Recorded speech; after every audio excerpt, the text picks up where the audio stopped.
مفتی مبشر احمد ربانی Islamic scholar کیا نماز میں امام کے پیچھے سورۃ اخلاص ایک سے زائد مرتبہ پڑھی جا سکتی ہے؟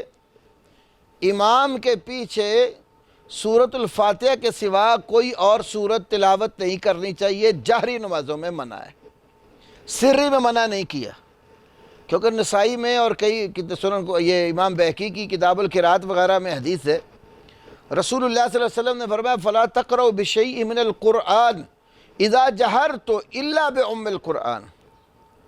جس وقت میں جہری قرآن پڑھوں، اونچی آواز سے قرات کروں، تو میرے پیچھے فاتحہ کے سوا کچھ نہیں پڑھنا۔ اس حدیث سے معلوم ہوا کہ امام جب جہری قرآن پڑھے تو مقتدی کو فاتحہ پڑھنی چاہیے، فاتحہ سے زائد نہیں پڑھنی چاہیے۔ البتہ سری نماز میں اس طرح کی ممانعت وارد نہیں ہوئی، تو اگر وہ سری نماز میں امام کے پیچھے بالکل آہستہ، جو کسی کو سنائی نہیں دیتا، اپنے نفس میں پڑھتا ہے، ایک بار پڑھتا ہے یا دو بار پڑھتا ہے، زائد تکرار، تو یہ ممنوع نہیں ہے۔ ھذا ما عندی واللہ اعلم بالصواب۔